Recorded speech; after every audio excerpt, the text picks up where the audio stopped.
This is official. I'm really excited. We're launching today the open forum for the first time.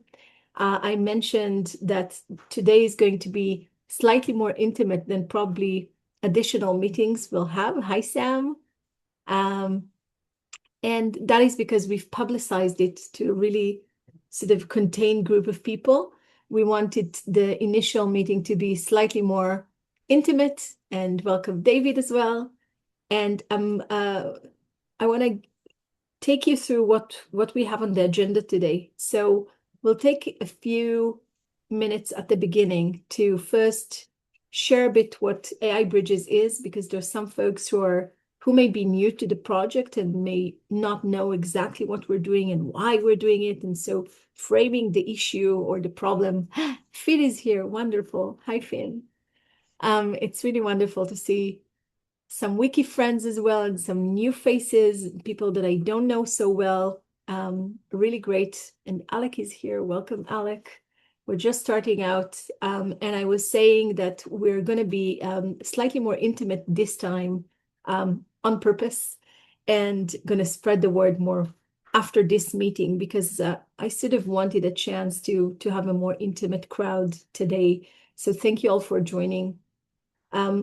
What's on the agenda today? So I sent out a really brief overview of what we'll have already, but for those who may not have seen it, we are going to share a bit about AI Bridges. I want to introduce some of the core partners to this project who are here in the room. And then we'll have two presentations, one by Philippe Saad. Philippe, say hi for just one sec. Hello. And by Mathias Schindler, who's also here with us already. And hopefully these two short presentations will inform our conversations, after which I'll talk a bit about how we want to continue this work moving forward from March on, and maybe a bit about Wikimedia as well. We'll see if we have time. So let's begin. And I think even before I talk about AI Bridges and why I've convened this space for us, I think we're not that many, and it would be really great if each of you can just say who they are, why they're here, very, very briefly. Let's do a round of things, and I'm gonna do it. I'm gonna call you according to the order that I see you on the list. So, Alec, you're first because you're A. So go for it. Hi everyone, I'm Alek Tarkowski, Director of Strategy at Open Future, and I'm here because I'm currently doing work with Wikimedia Switzerland on AI-related topics, broadly speaking, so there's a huge connection here. And Alec is modest. He's Because I thought oh no, yes, I am modest, but I also assume we need to be quick, so I don't want to like go on saying things. no, but I think it's important context for people to like understand your maybe different hats at least. Yes, Just very briefly. my other hat is board member at Wikimedia Europe, and we have a AI working group. So also, I'm a person who can help spread these ideas, hopefully in the European network. And Alec is also connected to Open Future, to Yes. Creative Commons. He seems to be everywhere. Bless you, which is great. Thank you for being here. Anson, you're next. Hi, Anson Parker. I'm here from the University of Virginia. I'm friends with Lane Raspberry over Oh, here. awesome. And we're working together on Lexipedia, the legal engineering encyclopedia, which Wow. one of the things that we're looking at is how to look at business process as it relates to law. And the data set that we have we're working with the School of Data Science on this semester is Wikipedia's arbitration system, which turns out to be one of the best data sets for arbitration in the world. You guys have million or so arbitration dispute resolution products. And so we're looking at how those work out and modeling those and using those models and the algorithms around them to be able to model regular human law. So here to learn more. Lane referenced me over here, so just here to listen and learn more.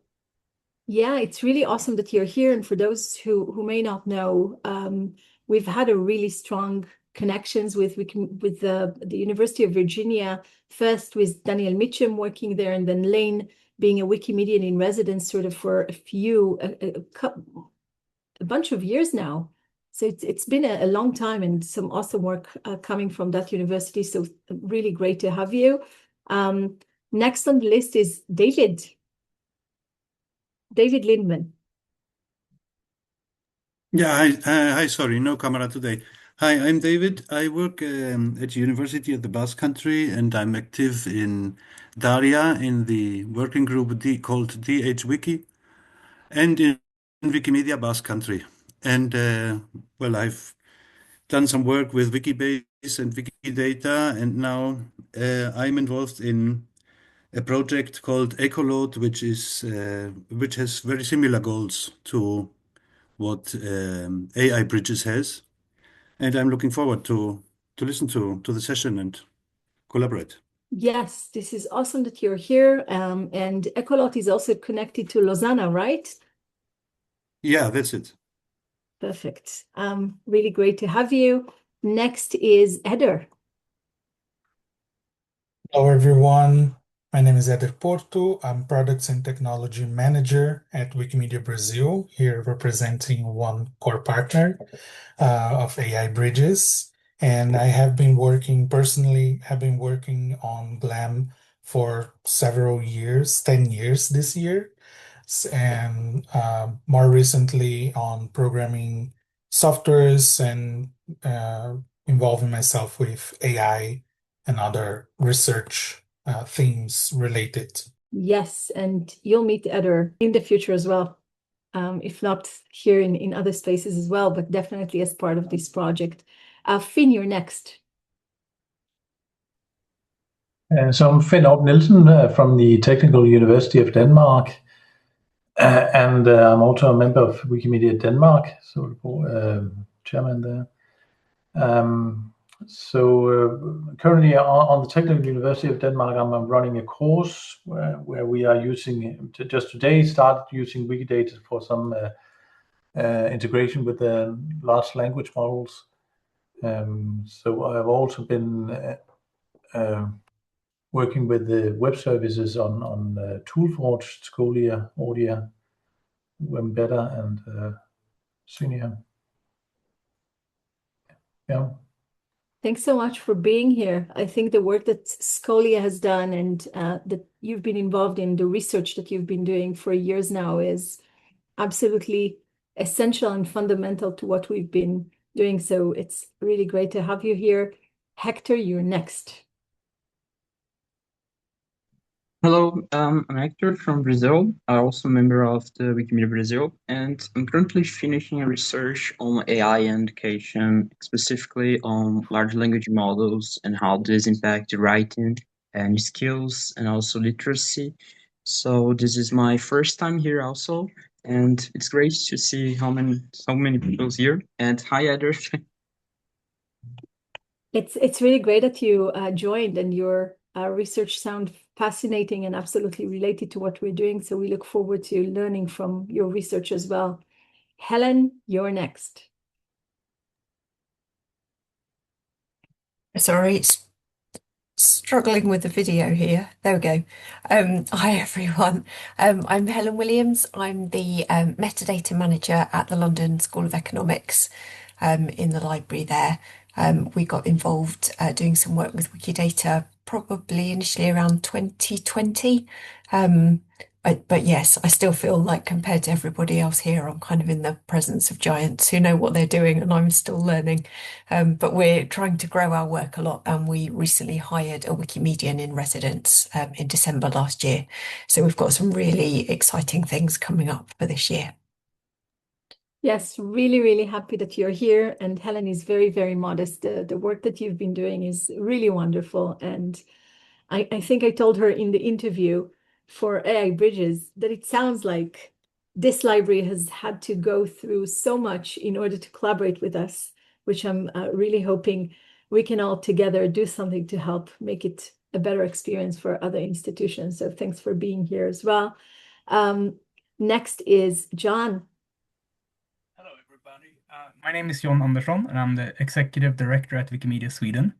At Wikimedia Sweden, we've been doing a bit of work around different large language models in the context of trying to develop a text-to-speech solution for Wikipedia called Wikispeech.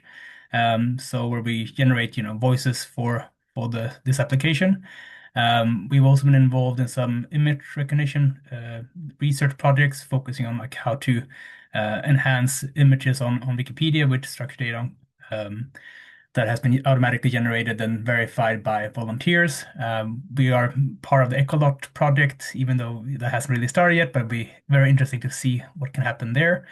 And we have a part of the work I'm doing is also supporting the Content Partnership Hub, which is focusing on like trying to provide some infrastructure and structure for the glam work that's happening in the Wikimedia movement and supporting that. So yeah, I think this is super interesting to be here and learn more about all the work you guys are doing and see what we can bring back to our efforts here in Sweden. Thank you. Thanks, John, for being here. I think the work that you've been doing with the hub and generally trying to support partnerships and being an infrastructure for the whole movement is really inspiring. There are a few representatives from chapters here that are trying to do the same from different angles. Alec mentioned Switzerland trying to do AI. There's Wikimedia Deutschland in the room. There are a few of you that are really leading the way to others, and that's really awesome. Next one is Luis. Luis, do you want to say hi to everyone? Just unmute. Hello, I'm Luis. I'm researcher at the Center for Digital Culture and Innovation in the University of Porto, and I'm at the DH Wiki. I've been working a lot with Wikimedia Portugal and in implementing projects with students and citizens here in Portugal. And I'm also working with minority languages like Mirandese that David Lin gave us a great support, and Guinea Creole, Cape Verdean Creole, and the Center for Digital Culture is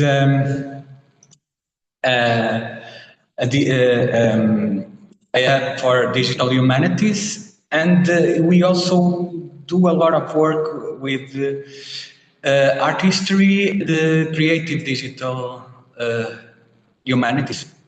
Yeah, we have a project in the area that is in the regarding the mistakes team, and yeah, it's breaking the code, and yeah, that's it now. Yeah.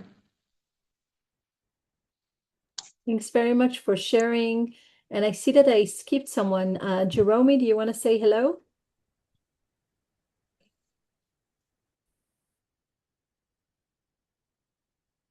Well, we'll circulate later on. Jonathan, you're next. Hello. Sorry, Zoom and my camera don't like each other.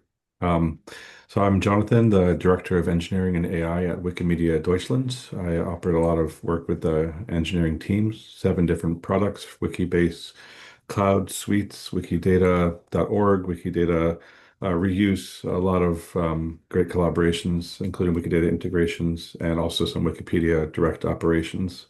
I work here with Lydia and Philippe, are also on the call. And then our next project we're engaging with is very symmetric with Shani's work, is helping organizations around the world represent themselves within the generative AI context. And so this is a great collaboration for us to be a part of. Thank you so much. Yeah, and Jonathan and Lydia and Philippe and I have been working, they're core partners to this project and have been working with me even before we officially started. So it's really great to have you as partners and be here today. And I think next is Lydia, close to home, we're remaining.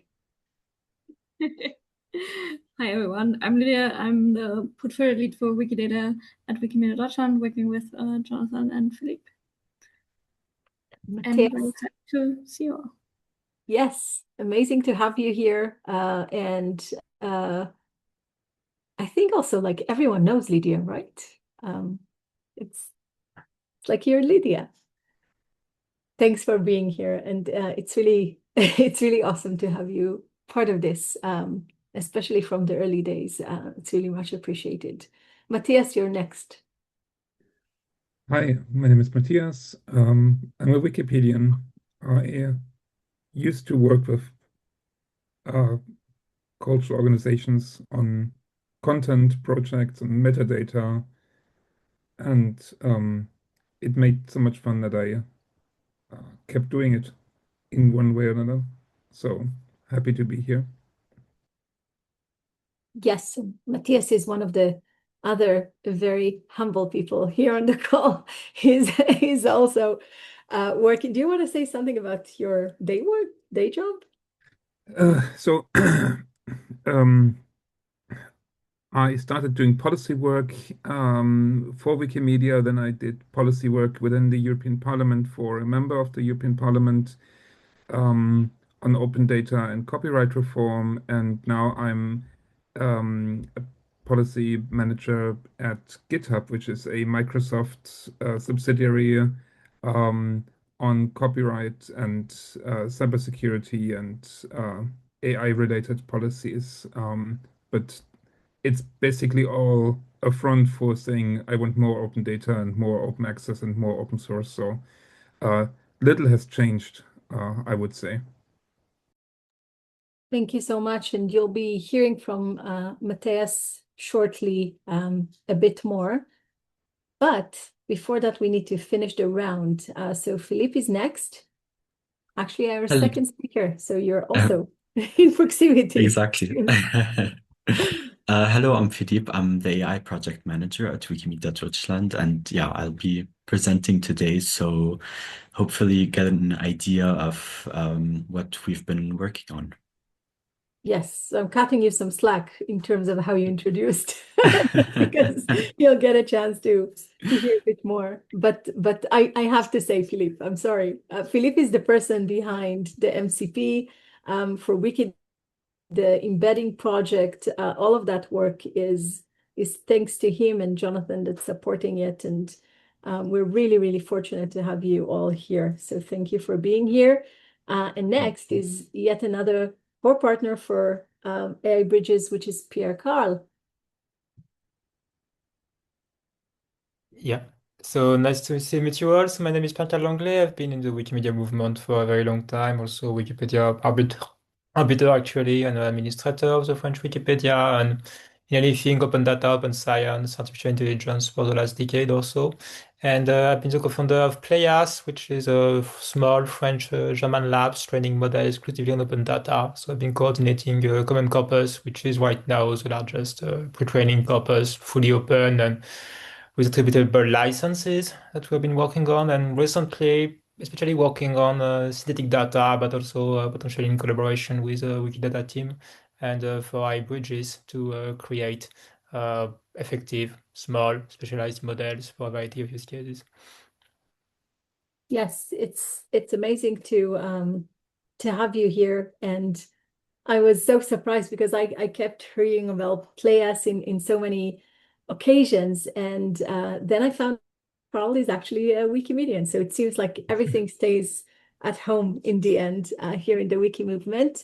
Thank you for being here. You have another co-partner, co-founder for Playas, Anastasia, who's not able to be here today, but she's also very much involved, and it's wonderful to work with both of you. Next one is Rosie. Hi, everyone. I'm Rosie Stevenson Goodnight, a longtime Wikipedian, co-founder of Women in Red and WikiConference North America. And I think why I'm here is that I'm also a visiting scholar at Northeastern University, where I'm working on a research project experimenting and evaluating the use of generative AI for enhancing Wikipedia biographies. Thanks, Rosie. It's great to have you here. And Tillman, you're next. Hello, my name is Tillman. I'm a long-time Wikipedian. Yeah, mostly here to listen in and see what's going on, maybe how one can get involved. Yeah, I have an interest in AI and sometimes try to keep the community informed in the signposts and the research newsletter and in some other angles. Thanks, Tillman. And the guy that we have to thank for a lot of curating research for our community for many, many years and very active in the AI community. So thank you very much for your perspective in the room. And last but not least, Z. Yeah, the last letter. I'm maybe hard to describe in functions because I kind of try to stay away from deep association. I mostly queer Wikimedian who is doing research and education primarily with minoritized groups, with underrepresented content, with methods that are less conventional and less supported. I'm also a little bit of AI skeptic, but unlike many skeptics, this Eastern European skepticism is kind of still interested and curious to learn and experiment regardless of this. I'm starting to work with a big network of independent cultural organizations in Croatia. We were bringing them to Wikidata 3 years ago, and now we are starting a Wikibase. And I'm kind of curious how these lesser or under-resourced GLAMs can also fit in this picture. Oh, that's wonderful. And thank you so much for being here. And I think you bring perspective from, again, lots of outreach work that is absolutely needed to what we're doing. So we'll talk about that a bit in a second. And from Z, we go back to A with Anne just joining us. Anne, we were just doing a round of introducing ourselves because we're a smaller cohort this time. So why don't you introduce? Hi, sorry for joining late. I'm juggling competing meetings this morning, but I'm Ann Chen. I'm an assistant professor at Bard College, just outside of New York City. And my research specialty is kind of archaeological history and colonially entangled excavation sites where information has been fragmented across disciplinary areas and different institutional collections. And for the past 5 years, we've been cultivating a Wikidata community of heritage professionals, both in Syria and in the Syrian diaspora, as well as European and American individuals as well, working together to kind of collaboratively curate a knowledge graph in Wikidata associated with one of these particularly important archaeological sites. And we're hoping to, well, we're using Wikidata to do that bilingually across Arabic and English, and to cultivate new editions that better capture Syrian perspectives and lived experience associated with the site. And because she's another yet humble person, I will brag about her work and say that her project idea, if you haven't seen it, just look for it on Wikidata. You'll see it very fast, but it was recognized in the last GlamWiki conference as having a special contribution to our movement. So thank you for being that voice that connects academia with our work. I think it's absolutely necessary and wonderful that you're here. And I think from the round of introduction, you could gather a bit something already about the nature of what AI Bridges is all about. We have here in the room some people from the open knowledge sphere, some people from institutions, whether they are from academia, from different universities, from libraries, from GLAMs. We are working also with governments, civil society, really anyone that curates knowledge. And I think what AI bridges, if I need to broadly frame what we're all trying to do here together, we are trying to make sure that institutional knowledge that is many a times trapped in these organizations, institutions, etc., is more easily accessible on wiki projects, specifically Wikidata or Wikibases. For this project specifically, we're focusing not on Wikipedia, but on linked open data platforms and exploring Wikidata and Wikibases. And we're trying to do that by harnessing AI, specifically generative AI platforms to do that.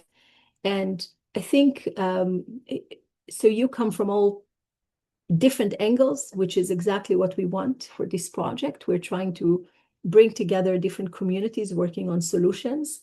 And I'll just share maybe in the chat, just in case you didn't have a chance to see it. This is the AI Bridges website that launched fairly recently. So it's still sort of being built and things are being added and partners are being added. There are many partners already here in the room, but there are more that are being added. More accessible on wikis, but often less cared for. I'm not sure what that means, but you can share a bit more maybe later. Oh, and Daria is here. Hi, Daria. I didn't see you popped in. Daria, before I delve in, do you want to introduce? We just finished. I can read what I just wrote in the chat. Just say hello, I think, in person so people hear you. Hello. Come on. Yeah, Daria Sabuska from Wikimedia UK. Yes. Nice to see you all. And Daria representing Wikimedia UK, which is also a core partner to this project. And we're really fortunate to be collaborating with you as well. Thank you for being here.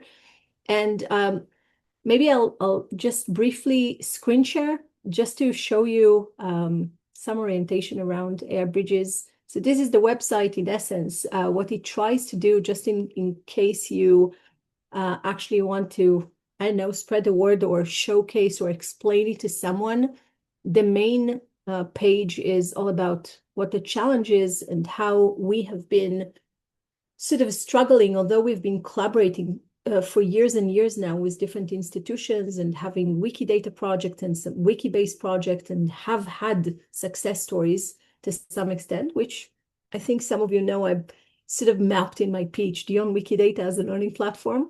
But to me, looking at it from the side and also looking at it from like a global perspective of just watching what's happening worldwide, it seems like it's been very difficult for institutions.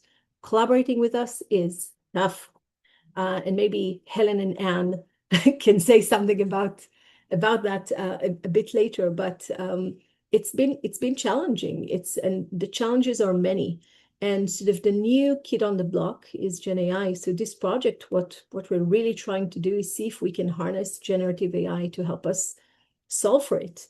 And if you go to the project page, you can see more practically what that means. Our work in the project is sort of divided into 3 buckets of work.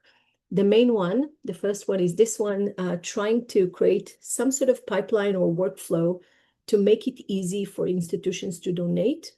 And for that, all the perspective that Anne brings and Helen and who else is here from institutions? I think Anson as well, you and Finn, Luis, there are many of you actually, who represent that effort of taking institutional data and trying to put it on Wikidata.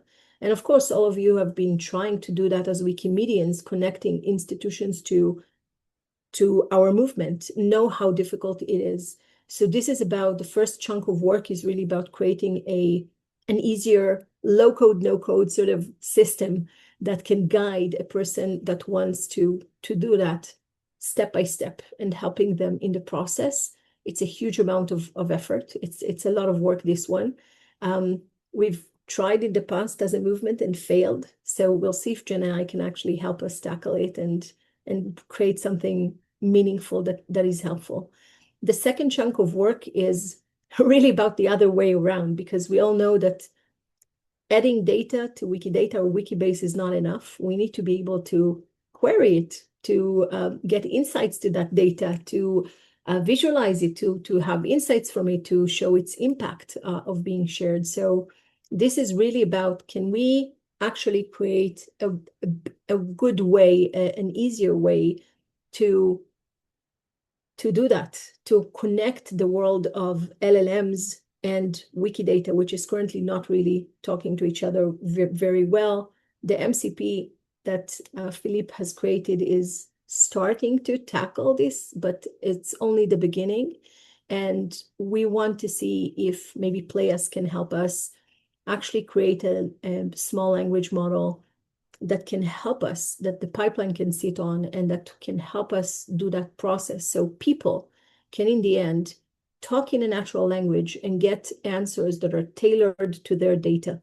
That's the second chunk of work. We're actually going to, there's a third one about engaging the public and students, but it's going to be a bit later on in the project. So for now, I would say we're focusing on these two. And you can read here the guiding principles that we have, see the partners. We have many guiding principles. God bless us. But I thought it made sense, especially as many people are Wikimedians, and there are various questions about how we do things and why we do it the way that we do it. So this page is really meant to answer everything about our approach to this project and how we are trying to make it sustainable beyond, I didn't say, but AI Bridges is European Commission. It's a Marie Curie postdoc research that I'm running at the Digital Humanities Research Hub at the University of London. And it began September and it has 2 years, so officially ends in August 2027. But everything we do here is supposed to be sustainable and continue after. So this page sort of lays out how we're doing about it. This is our partners, anyone who's contributing. So we have, for now, 4 core partners. We may have a 5th very soon. We'll see. We'll share that hopefully next month. But we are all of the people, both individuals who have contributed. Many of you are here on this call, and many institutions that we collaborate with. We had SJ just coming in briefly to say, but SJ is not just a Wikimedian, he's representing AI Commons and Public AI, who are collaborating with us on this. So all of our partners are here, and I always want to give credit to people who work towards the commons. And this is really about how you can get involved. This page, next one, this one. So the way to get involved is, as I did with many of you, is just first of all, interview, tell us about the hurdles, because as I told many of you, but I'll share again, to us, it didn't make sense to start designing a pipeline or a workflow or solutions without at first mapping properly what have been the hurdles so far. So we've done that. We've actually interviewed in the past few months a bunch of people, both from institutions to get some insights. And we're hoping that this work, which will be published also, will help inform the way that we're designing the pipeline. More on that next meeting. The second way to contribute is to actually share sample of data sets. And this is something that all of you in the room, I think, can help with. If you're working with institutions, if you have a sample of your metadata that you can share, it would be very helpful. You'll find that there are 2 different forms here. One is if you want to contribute a sample of your data set, just click on it. This gives us your consent in essence, and then you can share by email in any format that you want. Anything between 100 to 500 records is good, is a good sample. We accept larger than that happily, but this is like the minimum that is viable. And these samples that you'll be sharing are going to help us both make sure that the pipeline that we're designing can digest these different types of metadata from all over the world in different languages, etc., and also train a machine, hopefully, that can serve the commons, that can serve the whole movement. So this is about data donation. This is serious stuff, and I'm really hoping that any of you who have relationships with institutions can help us gain some data. This form, the second one here at the bottom, is many of you sort of started to send me things that already exist. So if you're aware of an existing effort, an existing either already open data sets that could be used, or there are initiatives that you know that are there are various ones that we already know of, but we're trying to collect all these samples because we thought it could be useful to the commons. It could be useful to other people other than us, because we're coming across all these different links. So we're trying to curate them in one place, and we'll try to make it available as well to everyone else. And last but not least is what we're doing here today. The open forum launched today is really a space for all of us to come together to discuss and to actually not just get inspired and feature important work happening in different corners of the movement, but actually make sure that we're all talking to each other and are aligned. And so this is why we created this space, and we look forward to seeing how it goes. This is an experiment, so bear with us, and also tell us what's working for you and what's not working for you, so we can adjust the form. For now, we're starting with monthly meetings, but do feel free to tell us if you want a different cadence, if you want a different hour. This hour was chosen to accommodate people from various places in the world. We have people from Europe, but also people from the US joining, and from other places in the world as well. We are recording this, and this is going to go live for those who can't participate. We have some friends in Australia and New Zealand who can't make it because for them it's 3 in the morning. There's no sweet spot during the day that can fit everyone, but I think this hour was somewhere in between for most of us. So this is why, but do let us know if you have other needs. And I think with that, I just want to pause, see if there are questions about the other thing here is news and events. So I'll maybe share just that. We are going to have a symposium in May. Please register to it and come and participate and be engaged with that. This will be a place to bring all of us together physically in London, and including, hopefully, fingers crossed, some funders, which we think is the last stakeholder that I haven't mentioned that is important for this ecosystem that we're trying to create. So we're trying to have it's going to be 2 days. The first one is the main symposium day. The second day is a training day. These are actually the links to the registration. I'll just share it in the chat as well. So this is one, and this is 2. Each day of the symposium have a different sign up because it's different rooms and different capacities, etc., etc. So this is again at the University of London. We're sitting, the hub, the Digital Humanities Research Hub is really at the center, really near Russell Square. We're across the road from the British Museum. So it's going to be fun to host all of you in London, hopefully. So do register and talk to me if you are interested in coming and participating more actively.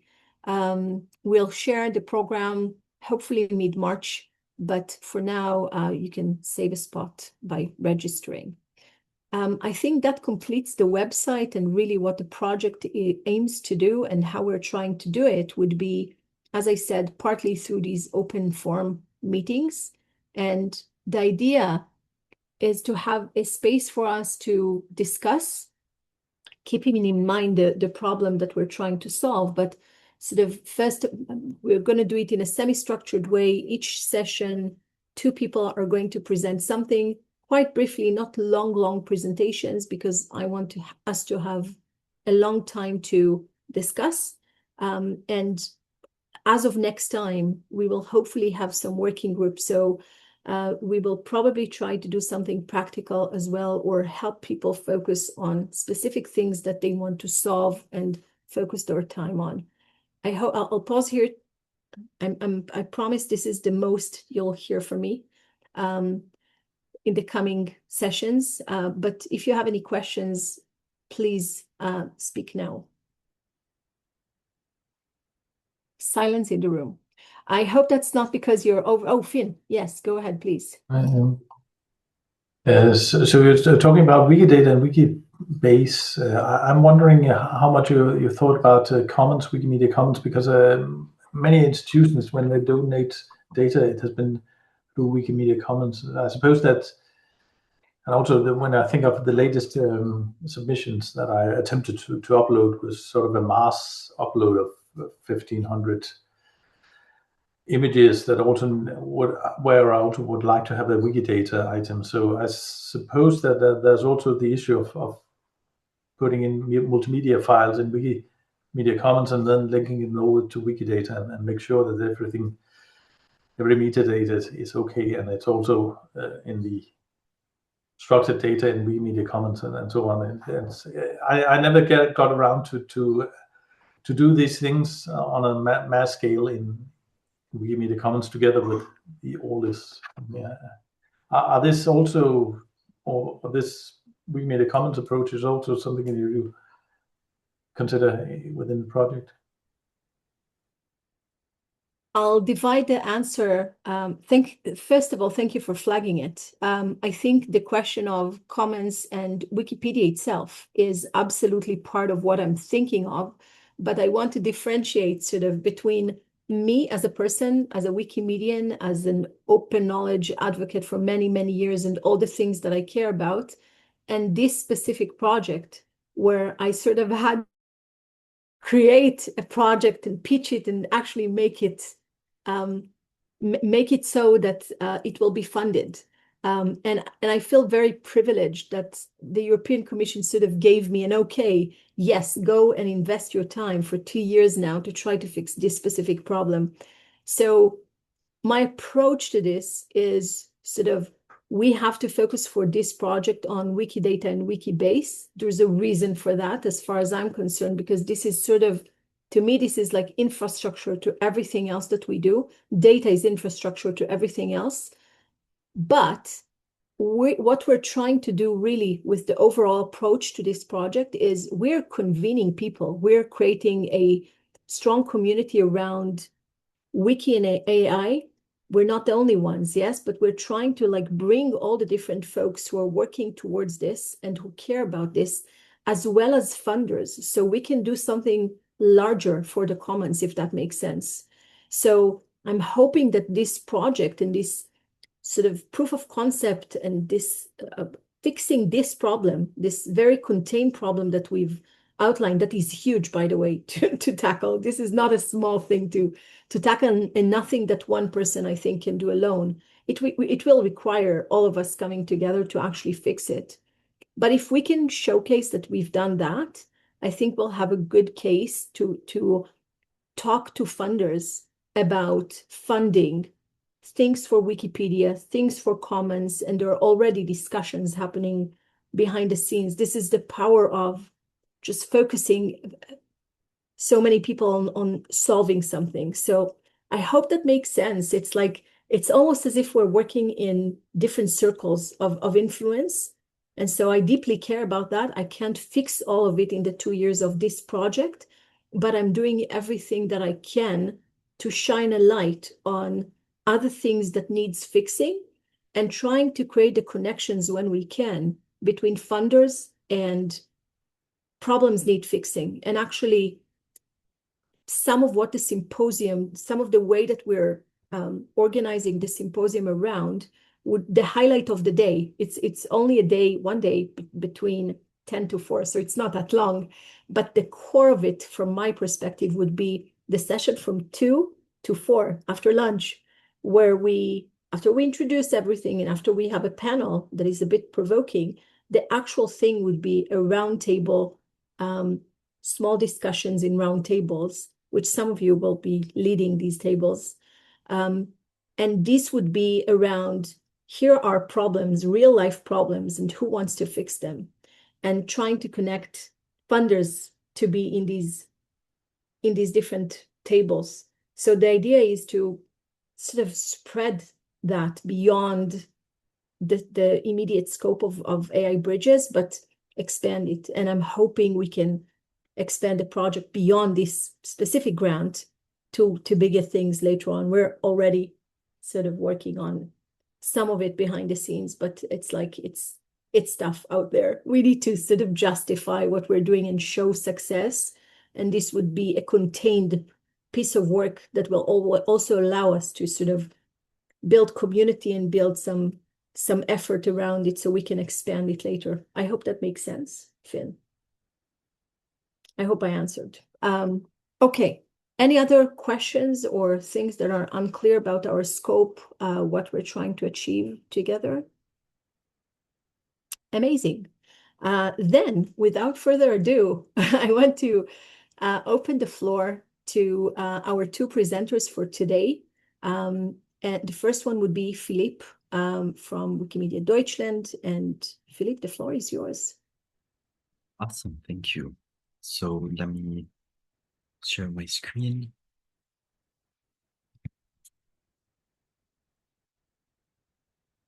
Okay, so I wanted to present the Wikidata embedding project. I hope you can see my screen. Yes, okay, great. Yeah, so the Wikidata embedding project. Basically, the goals of the project is to improve accessibility of Wikidata by enabling semantic search.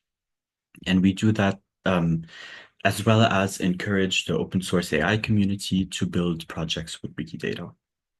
And we do that by creating an open source vector database on top of Wikidata.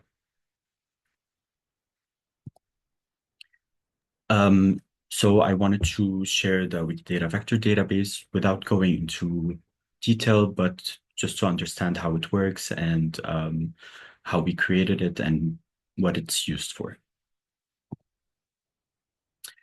So first of all, what is a vector? So basically, it's a representation of your data into a set of numbers. And this set of numbers would be considered the vector. And the transformation usually happens with an AI model.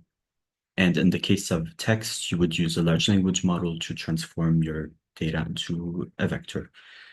And these numbers wouldn't be arbitrary, of course. They try to capture the context or meaning behind the text for your input. And in the case of Wikidata, the input would be your Wikidata entity.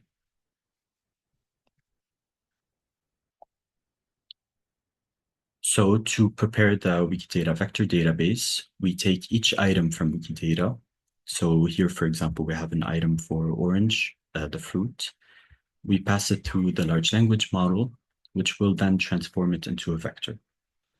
And here we can see like a visual representation of what the vector database would look like in 3 dimensions. And basically each vector will point the data or your item into a position into the vector database. And since the vectors try to capture the meaning behind your data, we can see that the data gets clustered based on the meaning, based on the context.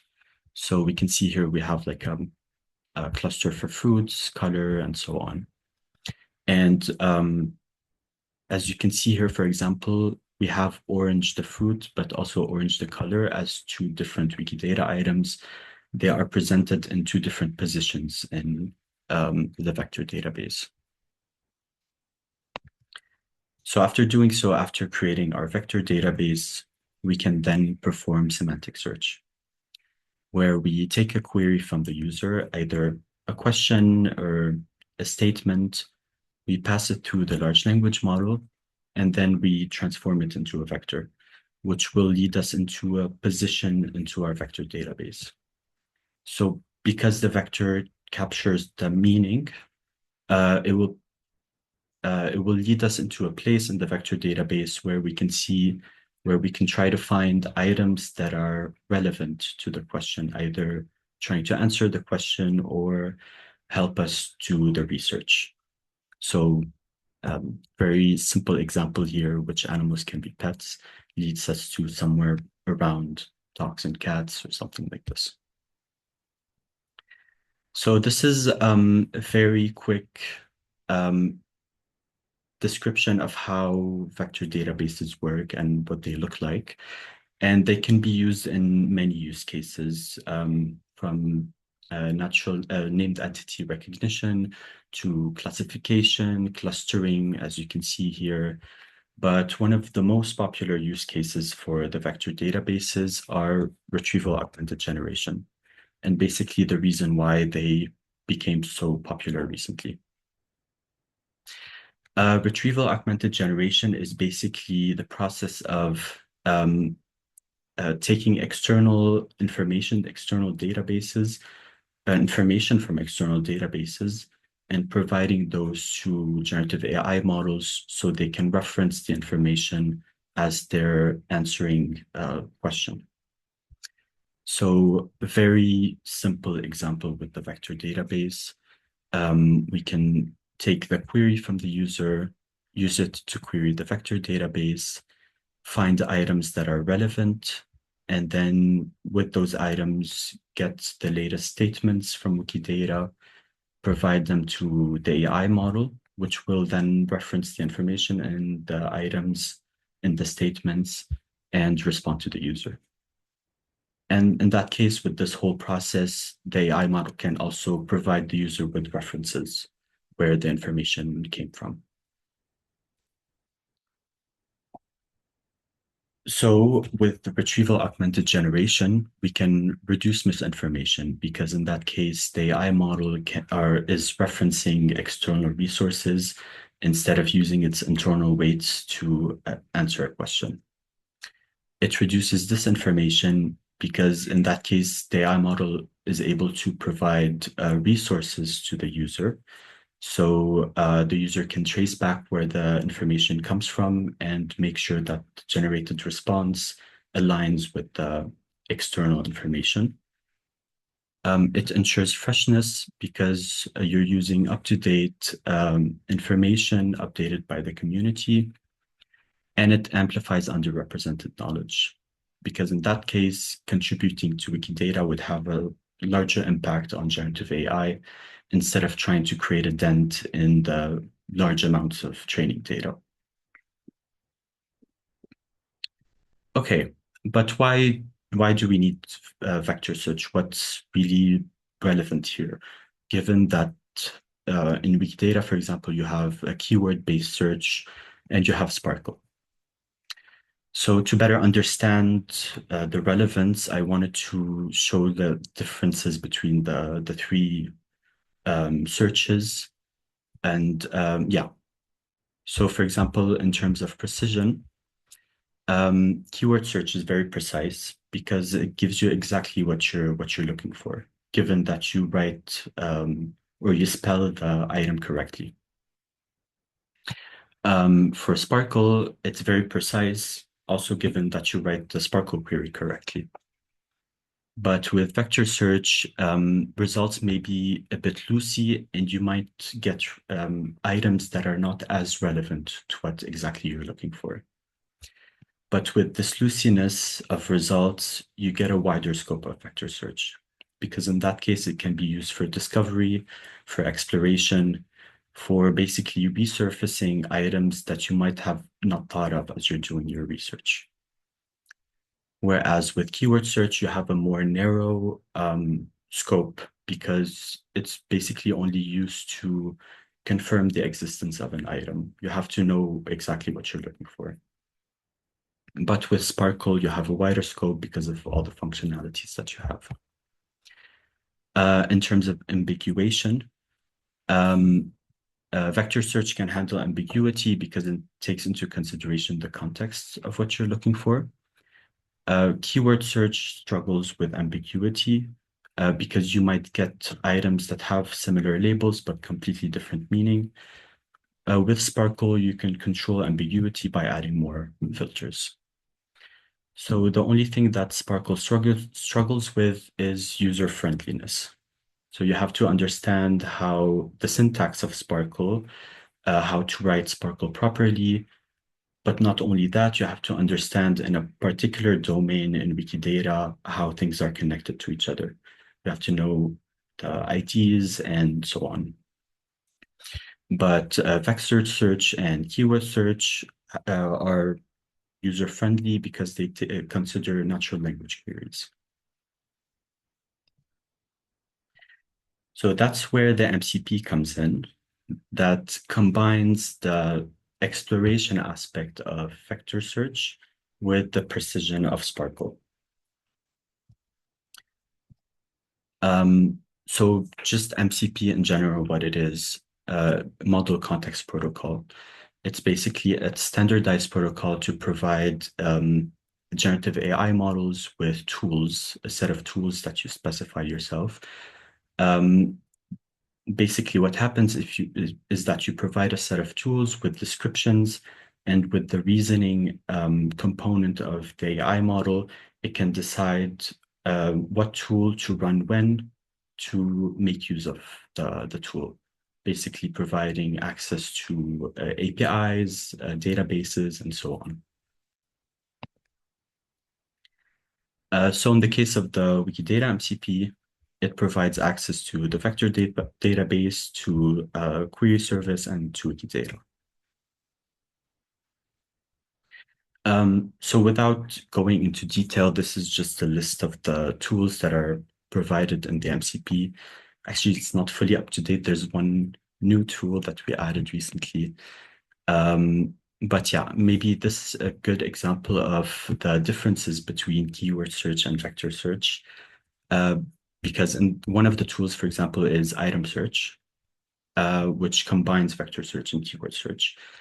And let's say we have a case where we're trying with generative AI to write a Sparkle query for finding physicists who have won the Nobel Prize. So with keyword search, for example, if you search for Nobel Prize in physics, you get exactly the item that you're looking for. But with vector search, you not only get the item, but also you get examples. So for example, Neville Francis Mott, who is a physicist and won the Nobel Prize.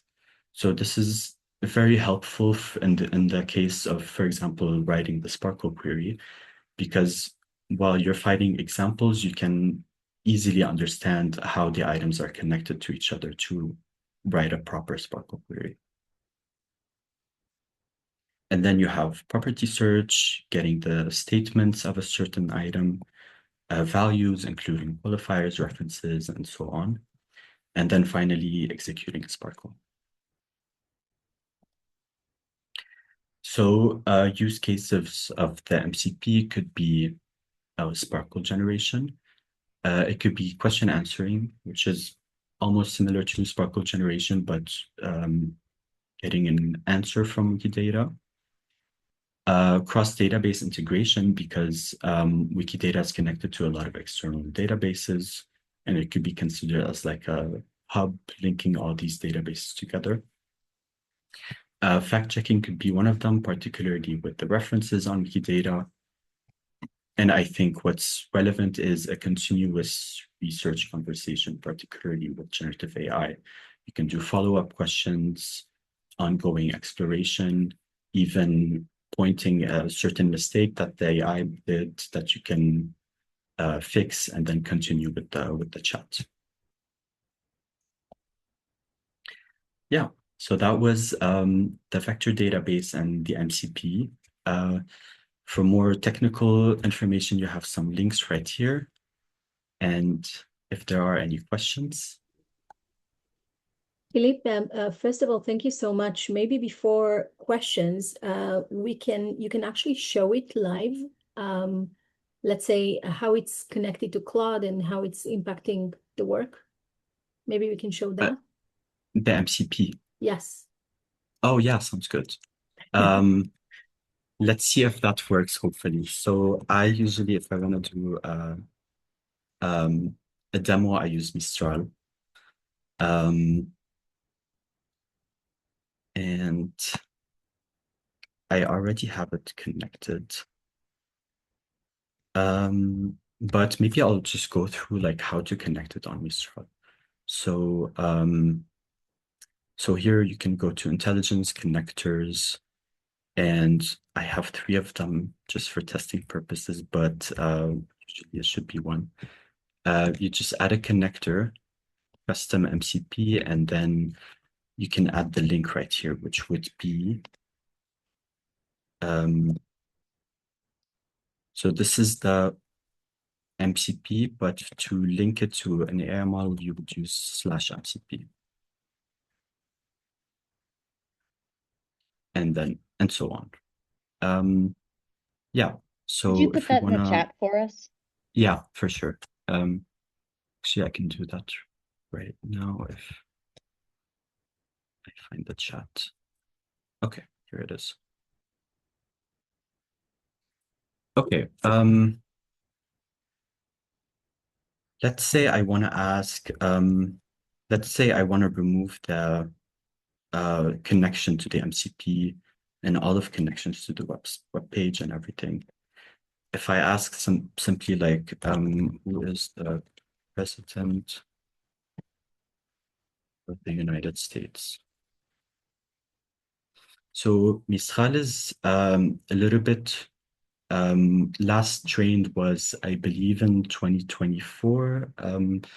So currently it still thinks that Joe Biden is the president because it's not connected to the internet or anything else. So if I connect it to the Wikidata MCP and ask it maybe something like check on data.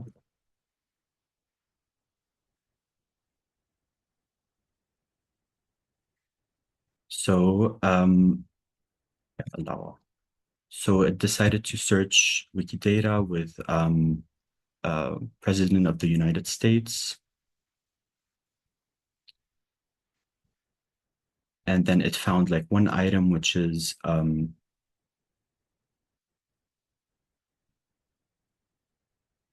yeah, Joe Biden is the first, 46, and then Donald Trump, and then getting statements of, let's see, Joe Biden.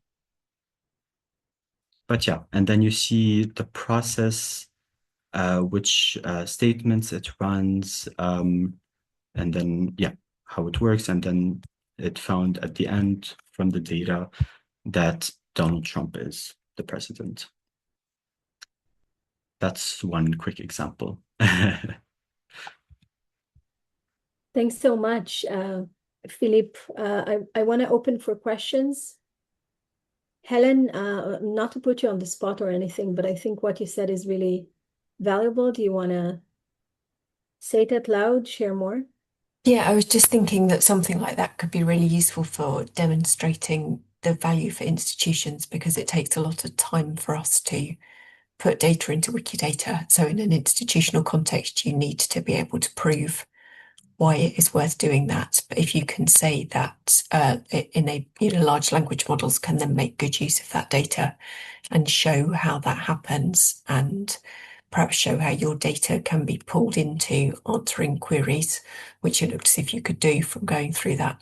That would just be a really useful demonstration tool, I think, and you could possibly do some research afterwards around seeing how particular bits of information that you'd put into Wikidata were being used to answer questions, like for senior managers in institutions who want to kind of know why they should give you money or time to do something like this. I think that could be very useful. Thanks very much. I see Anne nodding and agreeing on that. Mathias, I see your hand. So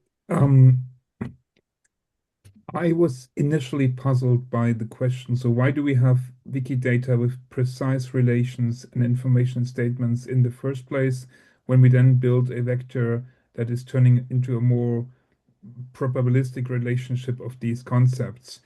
And then the answer is usually, well, Sparkle exists, but it's incredibly hard for humans to to write a Sparkle query that works in the first attempt, and I tried it, and if I wanted to get the name of the mayor of my hometown, the problem is that the mayor is actually not the mayor, but it's the chief mayor, because mayor is in a larger city 1 out of 5 people below the chief mayor, and so on and so on. And Wikidata has this modeled out properly. It's working fine, but if you ask for the mayor, you get a technically correct result that isn't the one most people are looking for. And I always assumed that the use of AI would not be to build a vector database, but would be to build an intermediate data between me and the Sparkle interface, and saying, I'm phrasing the question in the native manner, and then the AI is reasonably well trained to give me a Sparkle query that matches my actual intent. And this is where the vector is coming again from, because I say mayor, but somewhere in the vector space, the chief mayor is included there as well, for example. So it felt to me like the thing is built brilliantly, but it's built the other way around than I would anticipated it. Does this make sense? Yeah, I think I understand your question. So basically, with generative AI and what I've been testing when we want to write a Sparkle query, I mean, we could assume that maybe they're not well trained enough to be able to write a proper Sparkle query to be able to have that interface between you and Wikidata. But I feel like one of the struggles is not only the syntax aspect, but understanding the structure and basically I find that with writing Sparkle query, you always have to have like an initial research component to be able to find the points or the items or the entities and how things are connected to each other to be able to build it. You might train an AI model to have that to be able to directly generate for you the proper Sparkle query, which includes these connections. But with Wikidata and how it's it constantly updates, you have always new items, new connections maybe. It constantly gets updated. So you still need that research component in the beginning, I find. It's hard to constantly update the LLM as well to be able to adapt to the changes. I hope that answers. I see another question from Tillman, but wondering if Philippe, you think you can answer via chat, because I want to have enough time for Mathias's presentation as well. So with that, thank you so much. I think it was a critical presentation to start off with, sort of infrastructural to everything we'll be doing moving forward. So really appreciate it, and say hi to Lyra. That's my oldest, who just got back from school and is joining us. And yes, hi. And Mathias, I just want to give the floor to you. It's your turn to sort of present, and you can keep engaging with Philippe in the chat. Do you see the slides at this point? Yes. Okay, great. So I'm going to violate almost all of the good rules of how to build presentation slides. And this is not intentional, but this is just a way for me to remind myself these are not actually slides. These are useful notes for me to remind myself what I'm about to write and tell you. So feel free to read along or just hear my voice. My proposition right now is that the world is in a strange place, but me personally, I'm having the fun of my life right now. And this is partly because of generative AI allowing me to do things that I wish I had been able to do for the last 20 years when I was doing the things that I cared about. And I'm trying to present this idea, and I'm really eager to hear about your reaction and your thoughts about this one. And there are a couple of, let me see. Yes. So, hi, my name is Matthias. I'm just going to give you some information, and then we puzzle these things together and build a narrative about this. Since 2002, I'm active in Wikipedia. I started writing articles, and then I went on to a meta quest, a metadata quest of doing things behind the scenes on writing metadata in Wikipedia, matching metadata.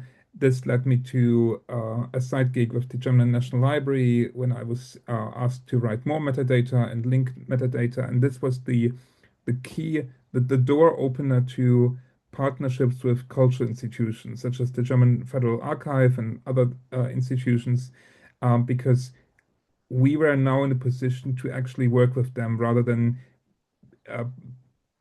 being people asking for things for free or other things. So in this specific position, we were able to offer something other than monetary value that was highly desirable in terms of content and quality and links and structure and so on.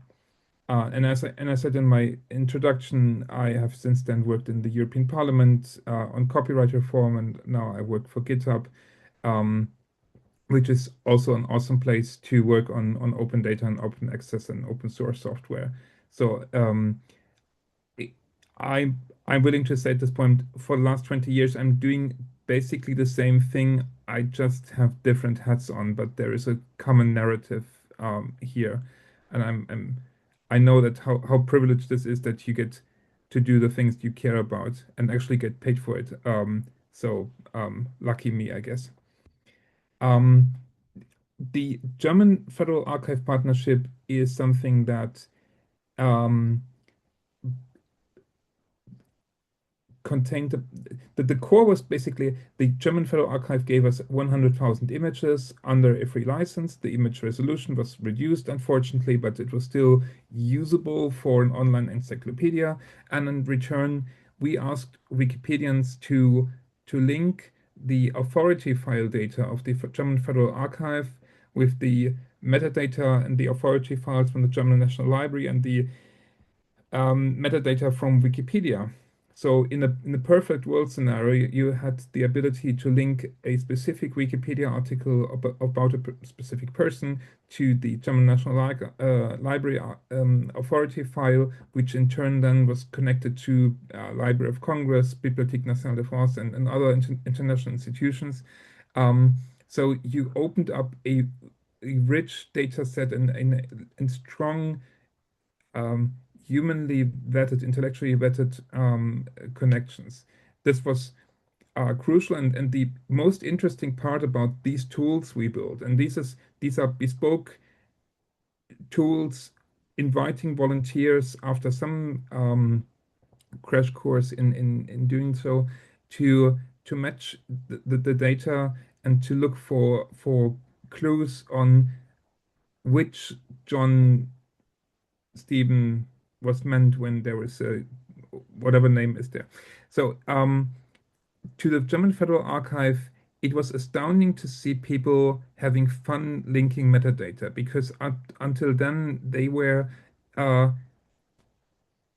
they knew that it had to be done, but they never anticipated the kind of fun of linking this data and mixing, matching, and merging. And without the tools volunteers built to link this, it wouldn't have been possible. And this is the kind of conclusion I drew back then is you have to surround yourself with friendly, creative, supportive people, and it will always be cheaper to have an idea than to implement it. The bottleneck is finding the person capable enough to um, to um, to build a tool that is sufficiently well crafted enough to to serve its purpose. And even if there are people in the room capable of doing that, so I'm sorry, that was it. They are in high demand, and they will have to really find the project with the highest impact and the project that has the lasting consequences. So even if you end up having volunteers building these tools, there is a significant delay and a gap between having the idea, implementing it, and then finding out whether it works or not. And this is fine. There's nothing wrong about humans doing awesome things. And this is not me in a sense, because up until recently, I knew how to write code. I knew how to use existing libraries and write a data model and then to transform series of strings. But I never really did so. The best I could was writing a few series of shell scripts that were just a long list of if loops and some string manipulation. So it wasn't pretty, it wasn't performative, it was prone to it wasn't good code in any case. So something has changed for me personally and for many other people in the last 2 years, I guess, in a sense that there is no alternative of, let's say, rapid prototyping. And this is, of course, Gen AI in the sense of coding assistance, Gen AI in the form of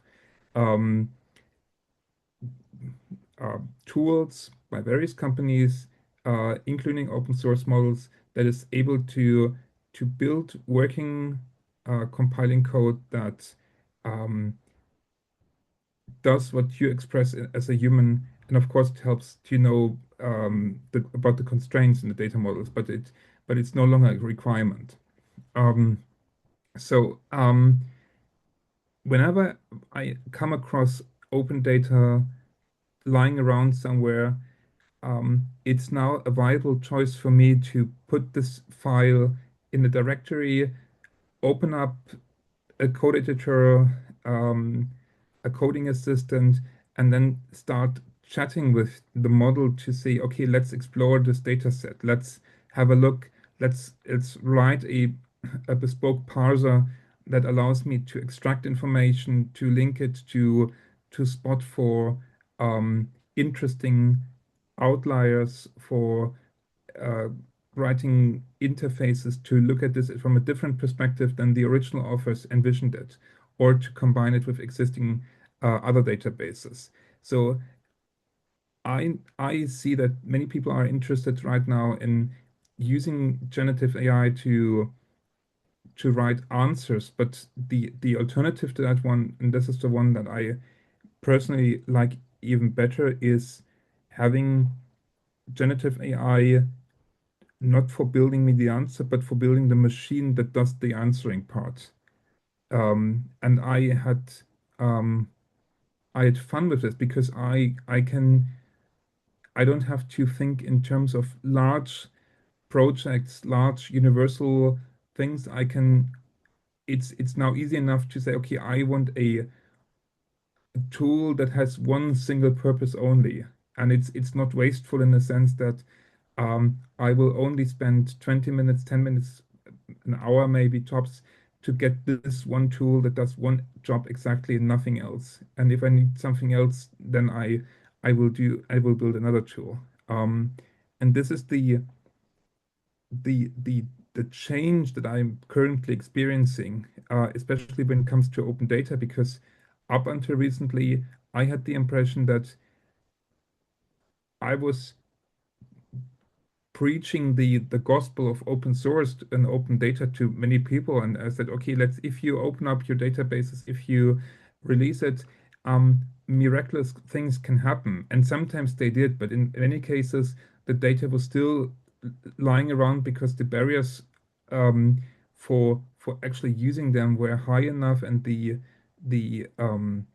competition for doing this was high enough so that there was no scarcity for people to deal with bad data, for example.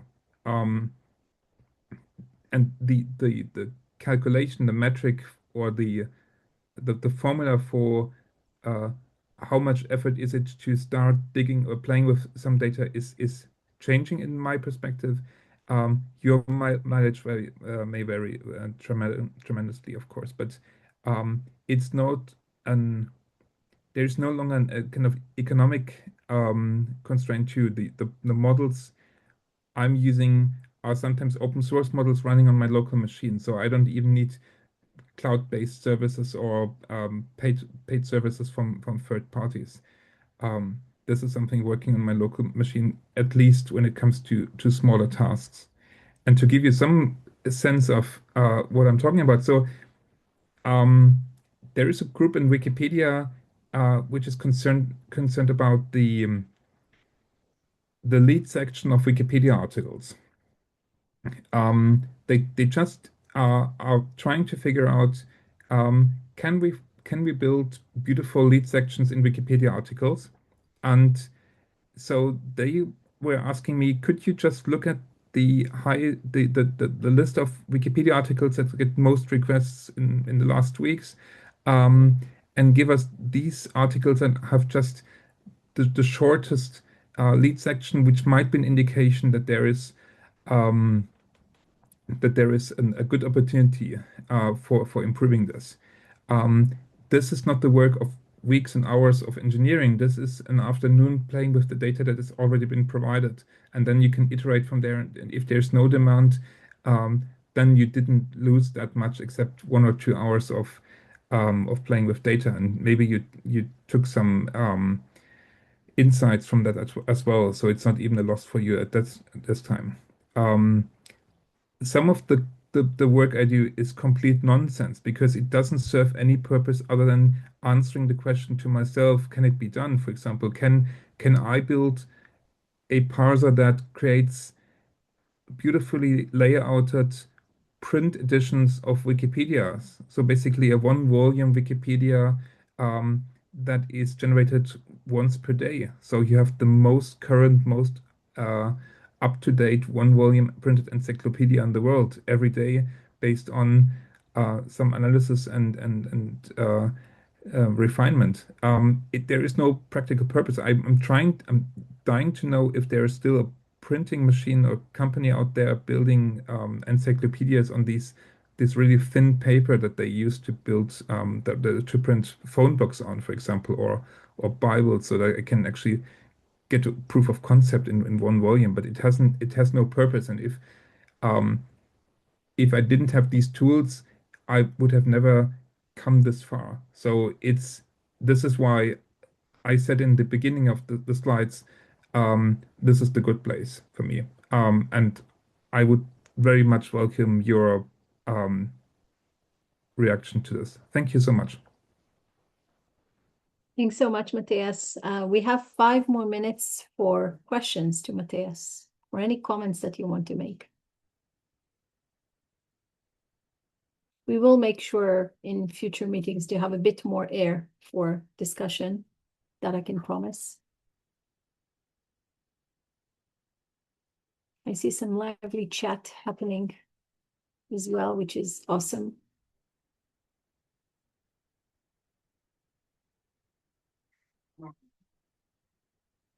Any questions to Mathias?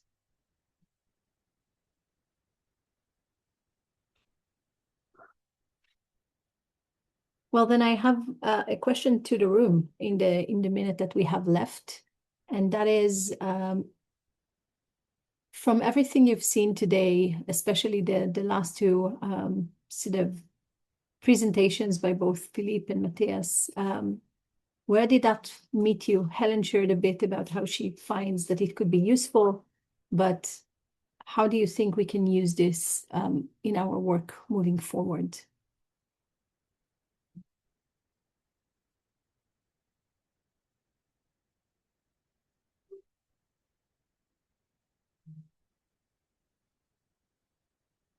This is not like a pop quiz. I'm honestly like trying to think if this is resonating with you, if this is making sense, if this is helpful. And if there are other things that you think may be more useful, yeah, Finn, please go ahead.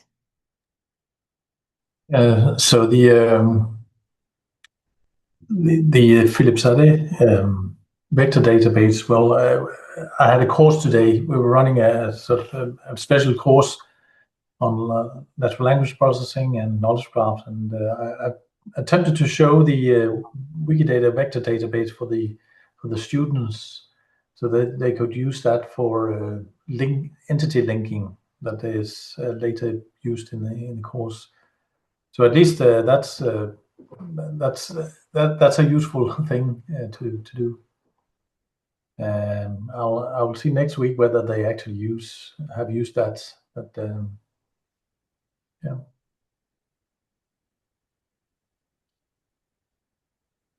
So this was just to resolve author names or person names.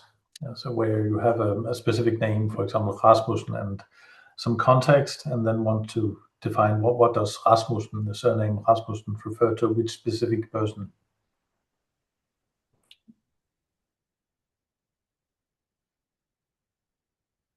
Thanks, Finn.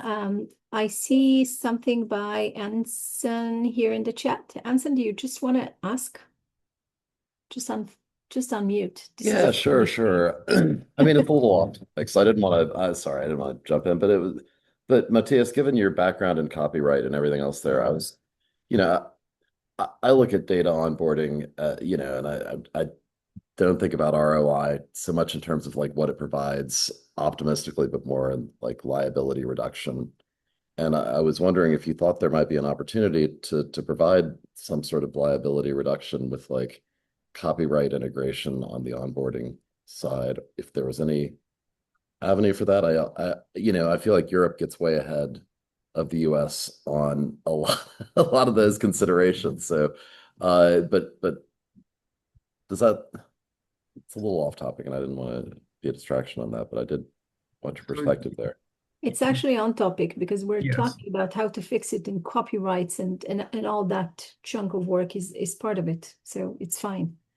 So this is going to be a really imperfect answer in very short time, but 25 years ago, Europe thought it was years behind the US in terms of making use of databases, and their conclusion was to introduce a sui generis database right, a kind of copyright-like protection for databases.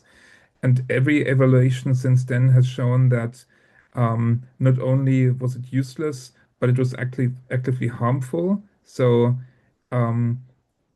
the concept of copyright-like protection for databases is, I think, the largest shot in the foot that Europe could have done by its own admission. And since then, they have only slightly reduced the scope of it. And every time it comes into contact with actual applications, the legislative approach is to reduce the scope again and to provide exceptions and limitations.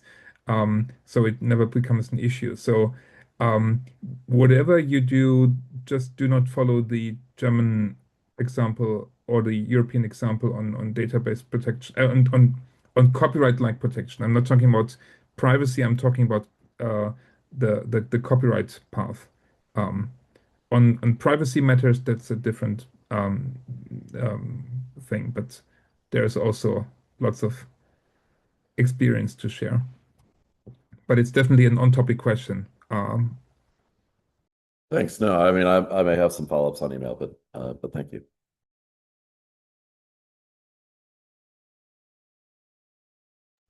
Great. And with that, I want to thank everyone for being here and helping be part of the launching celebrations for this forum, which I'm hoping will be a useful space for us to continue doing some work. I've attached below a form to help us to give some feedback to what you've experienced. We actually listen, so please give us your feedback. We will take it into consideration with future meetings.